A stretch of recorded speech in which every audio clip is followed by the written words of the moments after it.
was all about treating the symptoms. No one ever tried to get to the cause, or no one in conventional medicine said, hey, maybe we should change some things in your lifestyle. What goes in your body? Let's do an audit. What caused this? No one's seeking cause. They just want to treat the symptoms.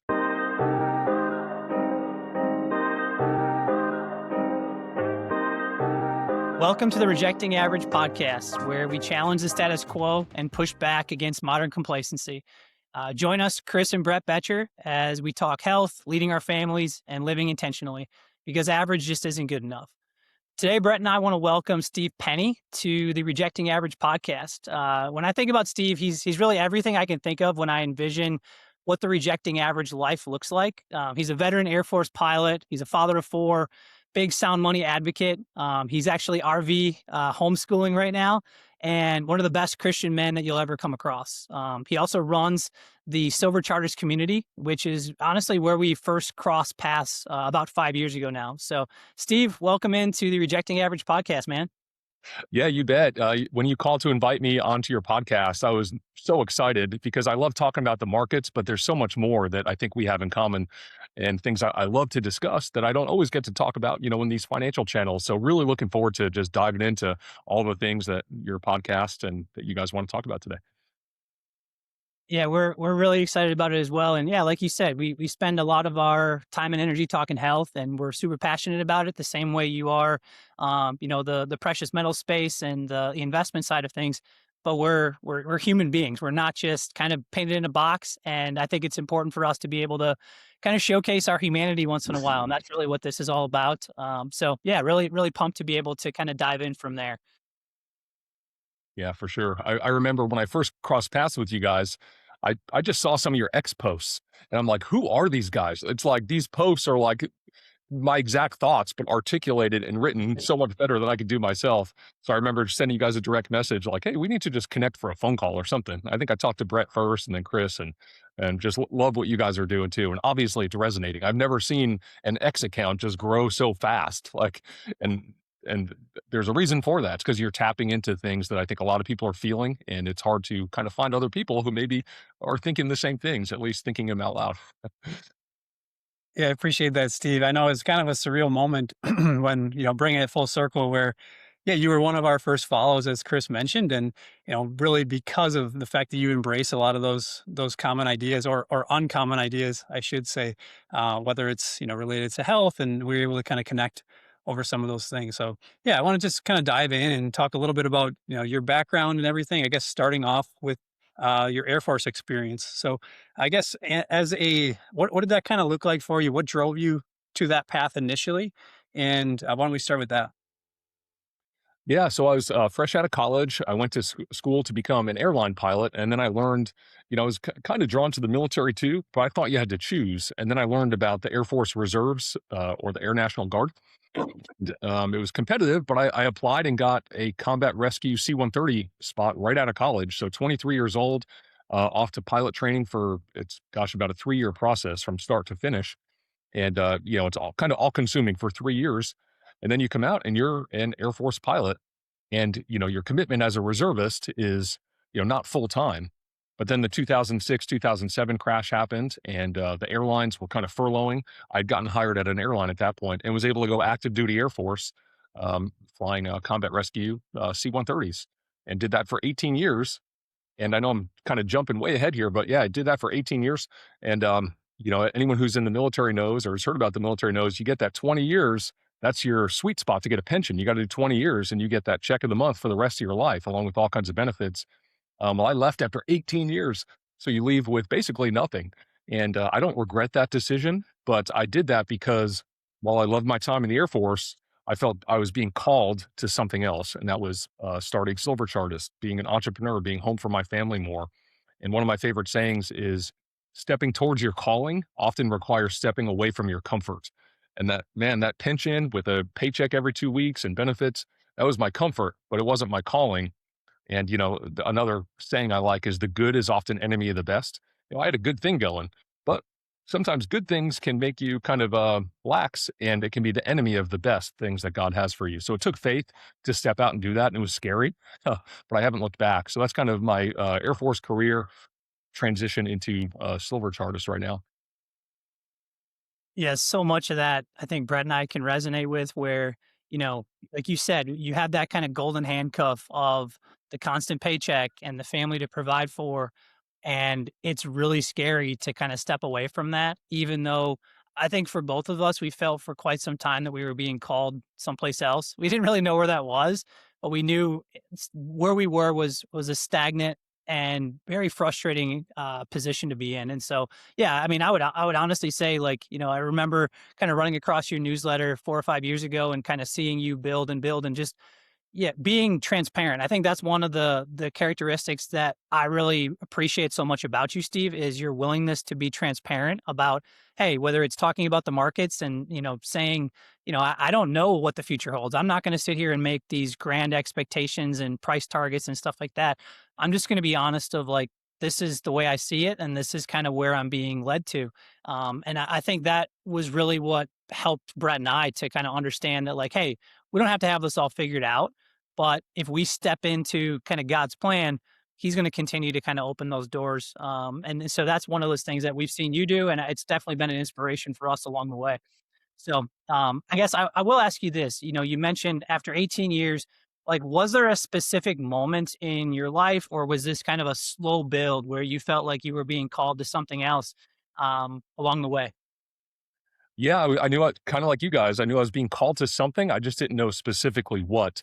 So, I became a Christian when I was 23 years old, and that was when I first started pilot training, and, I'm like, I'm gonna read the Bible 'cause then God will help me out," and that was false thinking, that's not the way it works, you do this and I'll do that, but I'm like, "I'm gonna explore the Bible, I need God to help me get through all this rigorous training," and in the process of that, I came to know Him, and, I felt a calling on my life. I wanted to go be a pastor. I did 2 years of seminary while I was in the Air Force, just online. But then, I felt kind of a leading that I don't need a seminary degree to do ministry work, but I knew I was being called to do something. I didn't know what specifically it was. So, as I'm approaching that 20-year mark, it was kind of a race against time. I mean, I'm not going to lie. I really wanted that pension. I still think about it sometimes, 2 more years. But then, of course, the COVID thing happened, and I think we're probably similar. Like, I'm not here to judge anyone who's got different opinions on, that vaccine, quote unquote. But for me personally, I respect everyone's opinion on what you do with your own body, but that wasn't something I wanted to do or I was willing to do at all. And rather than wait for a decision to be forced on me, I just said, you know what, this is my time. I'm breaking free. I'm out of here at 18 years. So that was kind of the little nudge I needed to just go do it, to go do it. Yeah, I think that's a very relatable experience on our end as well, and kind of transitions this back to a bit of the health realm. I know you had a kind of an ongoing battle for a long time with Crohn's disease. So, I guess if you don't mind, kind of unpacking, what that looked like for you. I guess kind of how it started and kind of your experience within the mainstream health approach to fixing that. Yeah, we've been my wife and I have been naturally skeptical of kind of, all the mainstream narratives. I mean, our default is that, there's we're probably not being told the truth by any kind of official institutions. That's kind of our default operating position, and then until proven otherwise. Um, so, God was so good to me in this way because whenever I would deploy in the Air Force, most people would go, you fly every day, long days, but then on your downtime, there's nothing to do on these bases. So you can either go to the gym, read, or play video games. And most people choose to play video games most of the time. And I brought a stack of books on every deployment. And right before I got Crohn's on my last deployment, I brought a stack of books on health and wellness. And the author of most of the books I read was a guy named Jordan Rubin. The number one book is Maker's Diet, and this guy just happened to have Crohn's disease and supposedly incurable autoimmune disease, but he cured it and he did it just all naturally. So fast forward, a year or two later, my first son is born in 2014. I mean, he's weeks old and I'm rushed off to the hospital, multiple surgeries. Turns out I have Crohn's disease. I was in the hospital for a full month, pretty invasive surgeries, very painful afterwards. And then I couldn't work for a whole year. So it was a really difficult year. But I knew exactly what to do because God had prepared me by putting these books in my hand beforehand from this guy who had the exact thing that I now have and who treated it naturally. Um, there were there were even scientific reviews, peer-reviewed studies on his case specifically, Jordan Rubin, for anyone who's interested. And so I knew exactly what to do. But, the medical establishment, and, this isn't anything against my doctors or nurses. I believe they genuinely wanted the best for me and they cared for me. But they told me, if you don't do the things we're telling you to do, you can ultimately have your colon removed and have a colostomy bag. And, I'm in my 30s, a young dad. My second kid is just born. I have four now. So it was really scary. I mean, they do a good job of kind of scaring you. But, it took a lot of prayer, but I didn't do any of that stuff, is the long story short. I didn't do any of it because the side effects were like, side effects may cause death, paralysis, lymphoma, all these things. I'm like, I'm going to try my way first. So the deal I had with my doctors was, I'm going to do it my way. If things get worse, I will do your stuff. And they continue to get better and better without any treatment.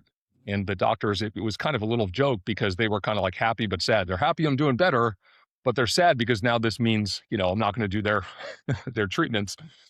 So it's kind of an ongoing joke.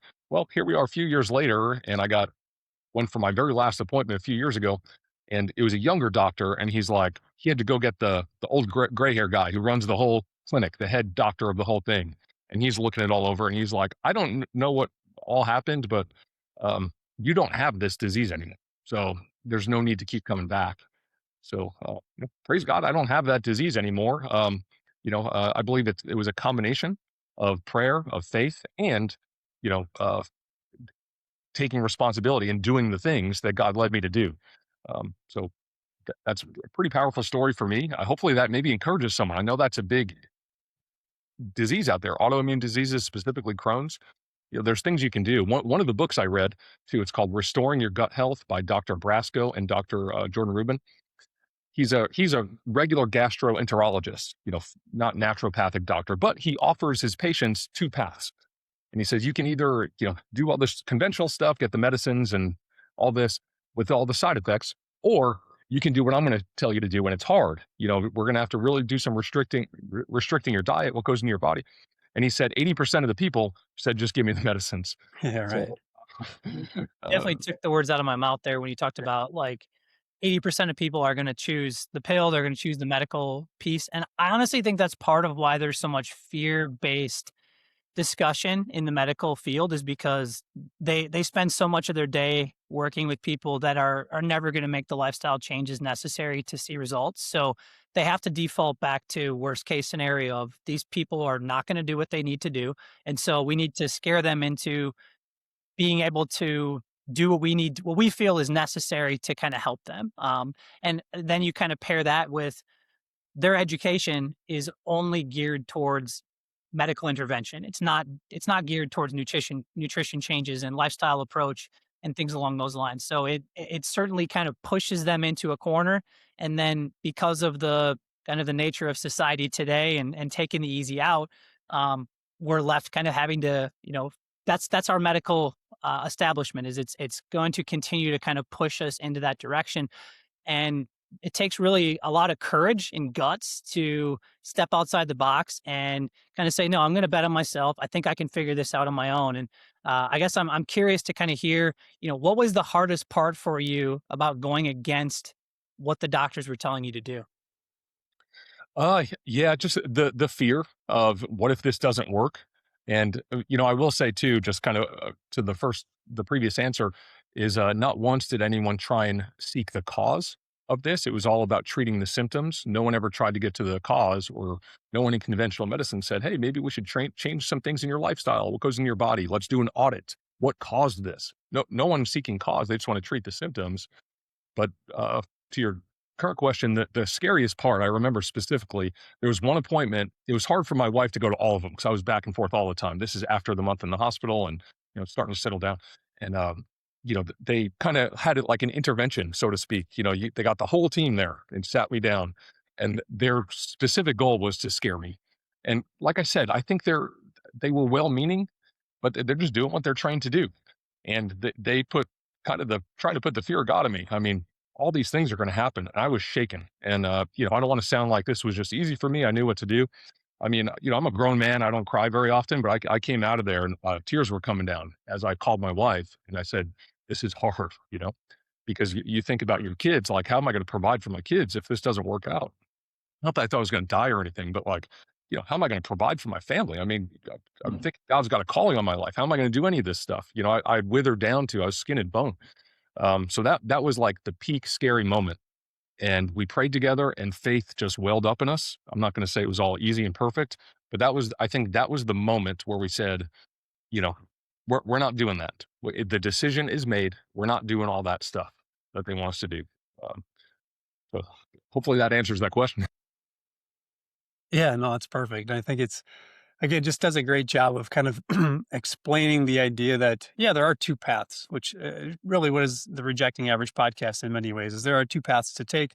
And it's very popular to take one. It's easier to take one in a lot of ways, but a lot of times the more rewarding path, at least long term, is kind of that path less traveled. So I guess what would you say to somebody who's, maybe starting an experience like that where, they're going in, they're being told, here are the medications that you're going to need. What is kind of some advice you might have for somebody in that position who thinks that medications or interventions within the mainstream approach are kind of the only options that they have? Yeah, and of course, the last thing I wanna do is of course, I'm not giving medical advice, but, Right. so I don't wanna cast any judgment or anything on someone who chooses the more traditional path. I'm just telling you my journey, and, if I were to meet someone and they went and did the traditional path, hey, we can talk all about it. I'm not gonna be judgmental towards anyone. But I would say, you're only if you only choose to go the traditional path, you're only presented with that option. If you want to go see what your options are, you got to go do the research on your own. So I would say do some research on what are the other options to what the mainstream medical establishment is telling me, and then choose what makes the best sense for you. Pray about it. Ask the Lord to help you. He'll give you wisdom, and I guess that would be my general advice. Just because you're not going to get the other side of the coin from the if you go to the conventional doctors. Yeah, I think that's well said, and it kind of just reminds me of I had somebody locally who had a rotator cuff tear, and I mean these are two different things. In some cases, like if you don't do anything about what you have, it can get worse, and can lead to worse outcomes long term. On the other hand, I think there are a lot of things that, we sort of have some time to do a little bit of research on as you're talking about, where you can kind of really figure out like, is this getting better or not? You can kind of, run out basically an N of one study on yourself and kind of see, like, is this, when I eat these foods, is it getting better? Is it getting worse? And I think back to, someone that we know, they're in their 60s, they just retired, they had a fall and a rotator cuff tear, and basically in a position where the doctor is kind of pushing surgery on them right away. They're trying to go on vacation here in a couple of weeks, and they're gonna be gone for about a month.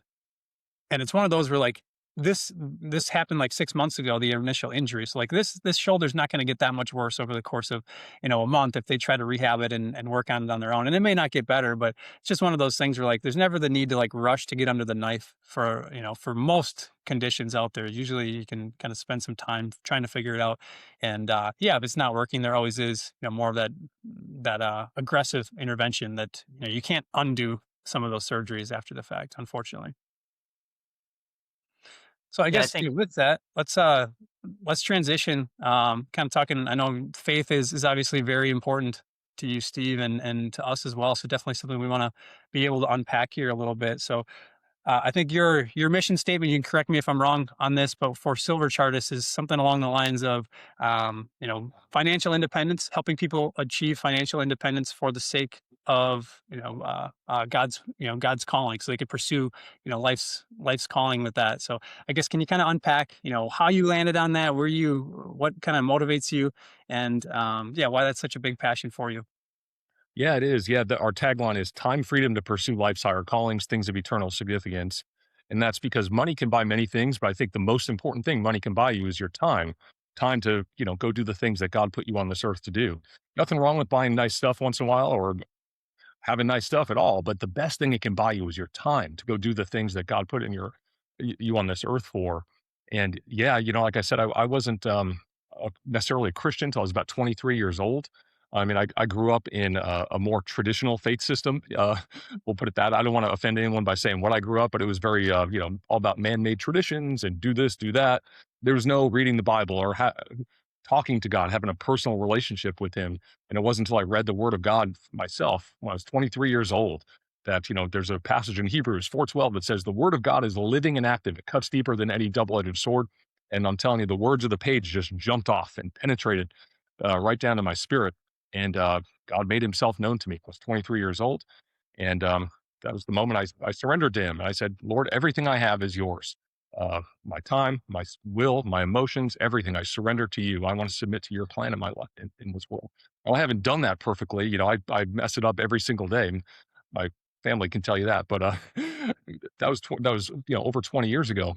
So my primary mission on this earth is to know Christ and make him known to others, because you can have all the money in the world, you can have all the things in the world, but without that peace that only comes from Jesus Christ, in my experience, nothing else matters compared to that. There's that, and then there's everything else. And that is so much higher than anything.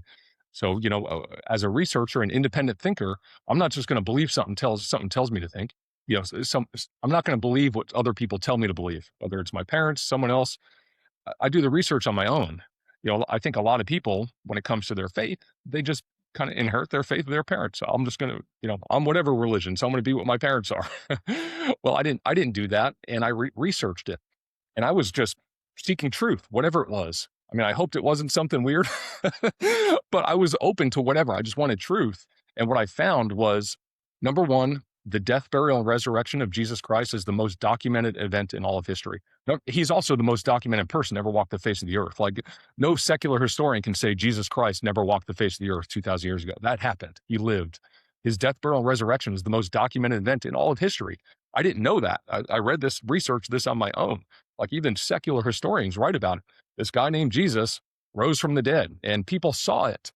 And you didn't win a popularity contest saying, hey, I saw him rose from the dead. In fact, they would kill you if you said that. Hundreds of people were, martyred or killed for that. And then the last thing is the Bible. I scrutinized it. Like, is this really the word of God? And what I found is it's a unified message system written over 66 books, 39 authors, 2,500 years. And it all points to one person, two events, and Jesus Christ is first and second coming. And it can't be disproven at a single point. So, like, my point is, I did my research. I didn't just jump in because someone told me to. And I know I'm maybe going on a little bit long here, but that's kind of what drives me above everything, more than financial markets or anything. Is I want to know Christ. I want to make him know.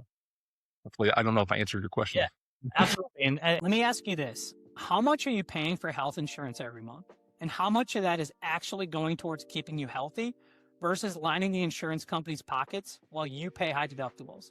That's why Brett and I switched to Crowd Health. It's not insurance. It's a community of healthy people who share each other's medical costs directly by cutting out the middlemen, bureaucracy, and the insane premiums that come with them. Between our two families, it's easily saving us over $2,000 a month. That's real money back in our pockets. And right now, if you use the link in the description, you'll pay only $44 a month for the first 3 months. That's $1,200 in extra savings just for getting started. If you're already taking your health seriously, why keep paying high premiums for others who aren't? The link is in the description. It's one of the easiest financial decisions you'll make. I mean, it comes back to that Christ is the foundation, and there's truth built on that. And so much of what we talk about with the health system and the financial system and so many of these like systems that we have to operate around, it becomes very daunting and overwhelming trying to unpack that when you're not dealing with some foundation of truth. And I think that allows you to, when everything is built off of Christ, then like you can see things much clearer, and you recognize that like, I want to pour my energy into my health, but this is not everything. I want to pour my money or my energy into my finances, but this is not everything. And you're able to kind of keep things in the buckets that they belong, because at the end of the day, none of this stuff actually matters that much. We all want our time. We all want our freedom and our ability to provide for our families in a meaningful way and to live as long as we possibly can. But that all is going to be stripped away at some point. And I think it's really important to be able to like have that base, because then all the other decisions that you're making in your life make a lot more sense and are a lot easier to be able to, make some of these, strategic bets with your health or your finances or whatever it might be, because you're grounded in something a whole lot bigger than that.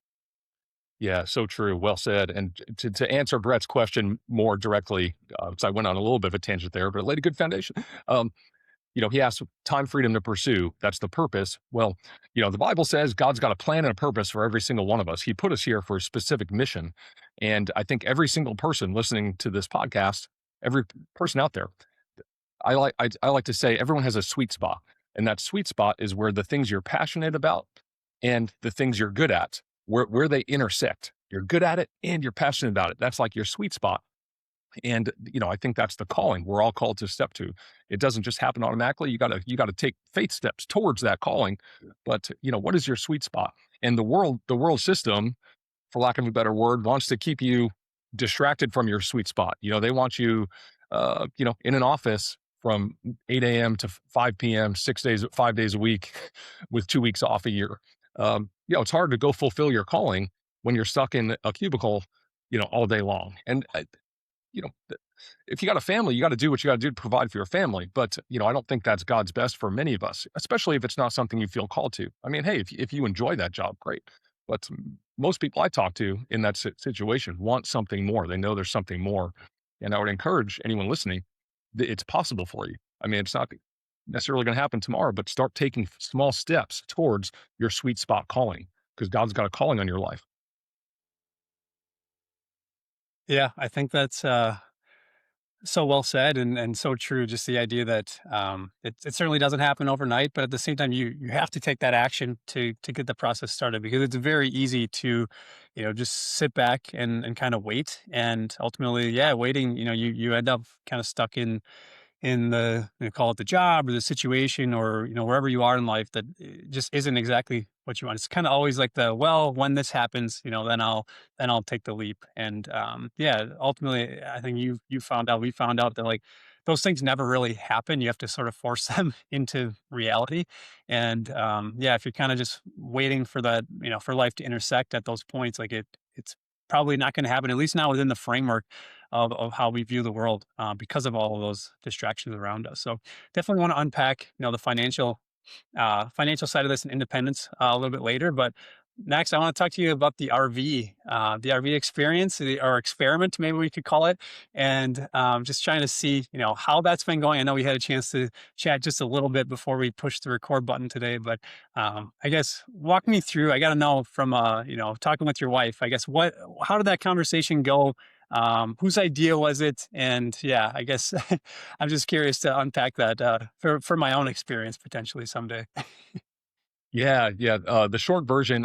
So for context, I have 4 kids, a big old German Shepherd dog, and so 6 of us plus the dog in an RV in a motorhome. And going back, I guess 3 years ago, I'd never even been in an RV, and we went to this big week-long church event where everyone camped out, and some people rented RVs, and we rented one. They park it there for you, and you just stay in it. And we thought, how cool would it be to come do this every year? And so we saved up, and it seemed like a big, far off dream, to get one.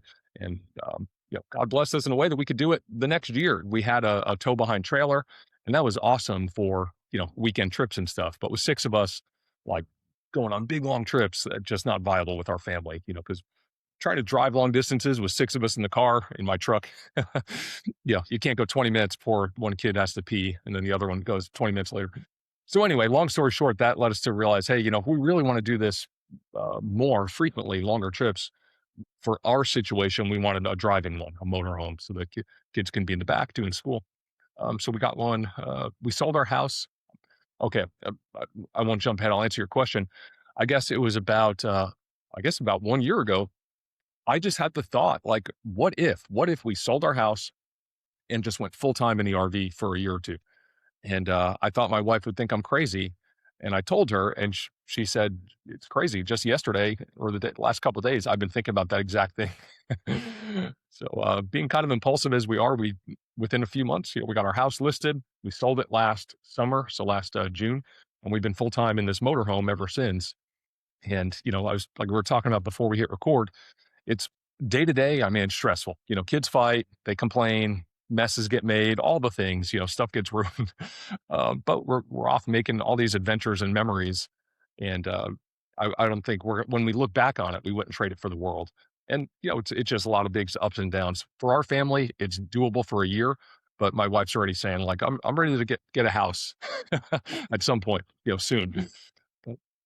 But, That's Yeah. where we're at more. Yeah. Not only that time on the road, but also, the homeschool side of things is a completely different animal as well. And, we've got our first kind of going through a homeschool hybrid right now. And definitely some major challenges with that, much less when you're confined to a relatively small space, especially on those rainy days when, you can't send them outside to like burn off the extra energy. You're stuck and there's no place to hide when, one of them screaming and unhappy in the midst of all that. So what does a typical day look like for you guys? And yeah, I guess where do you feel like the homeschool side of things has really allowed you guys to kind of flourish as a family? That some people may not kind of recognize if they're kind of considering the homeschool life.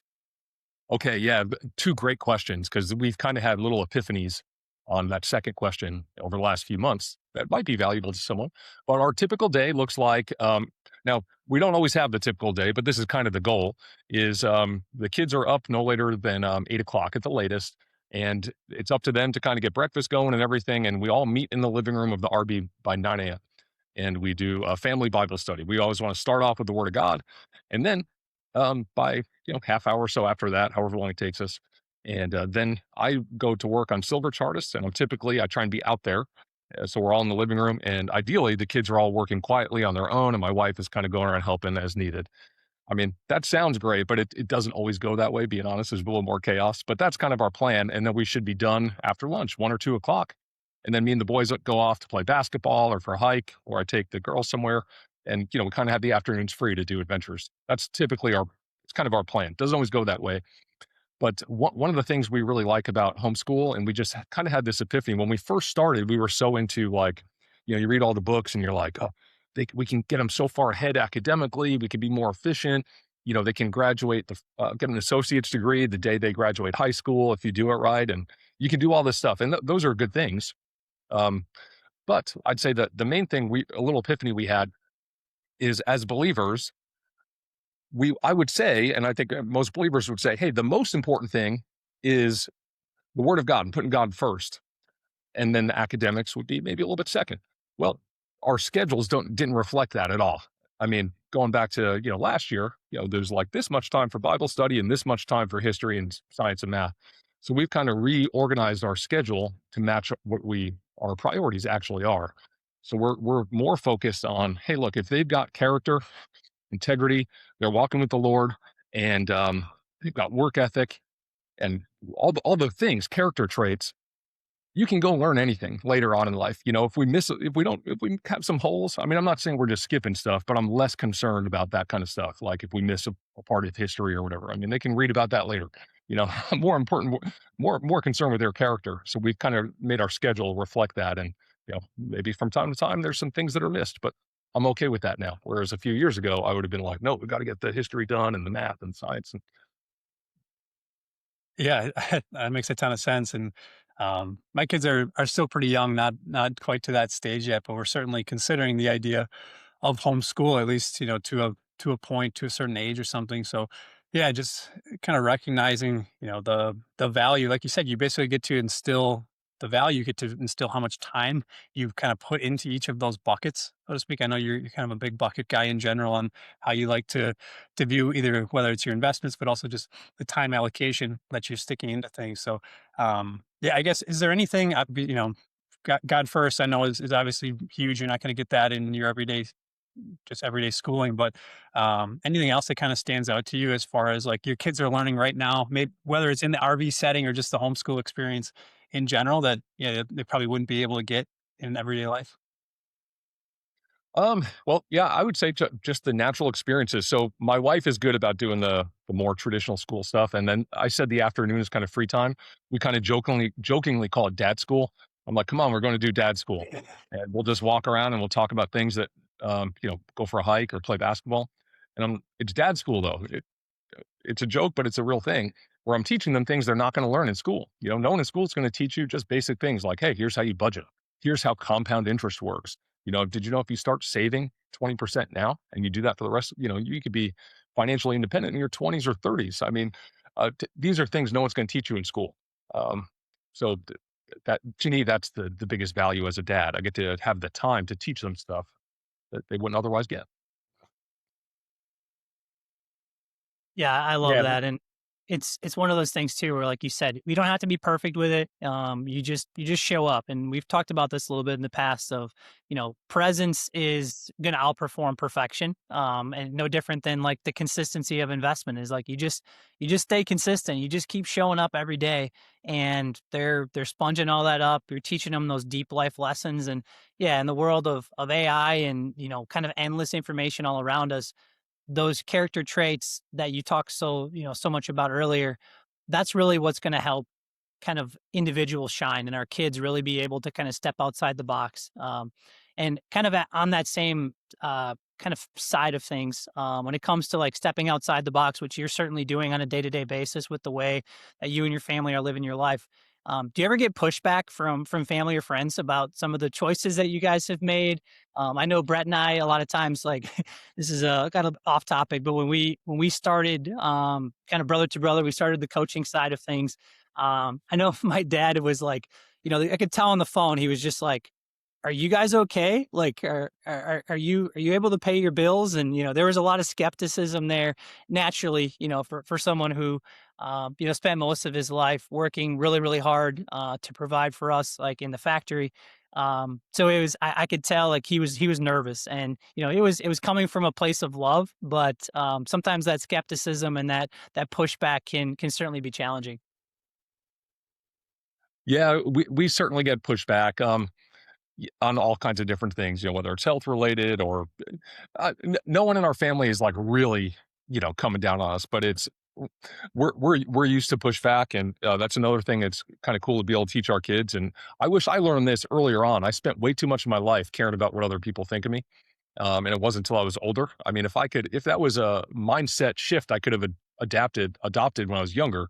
Man, how powerful that is! But I wear this little thing. It says "audience of one," so we try not live for the approval of others. I care about the approval of one, and trying to instill that in my kids too. So maybe a little bit of pushback, but I don't lose any sleep over it. yeah, just embracing that rejecting average mindset, so to speak. And I guess, Perfect. yeah, kind of wrapping things up on the RV front. I have to ask, like, what's been the most challenging? Maybe something you weren't expecting coming into it. You kind of, you see it, you think about like more of the vacation aspect of the RV, but like, what's been kind of an unforeseen challenge that you've run into with it? Um, well, my wife would say that the small kitchen. She likes to cook, so that's tough. But I'm not handy at all. I don't know how to fix stuff or anything. And even if you get a nice new one, that stuff breaks. So just I'm having to get out of my comfort zone a little bit and learn how to fix some things, or just have people come fix it for me. So that's been the, I guess, biggest challenge. Is stuff breaks more frequently than I had thought or hoped. But other than that, not really much. I mean, it's been a great experience for us.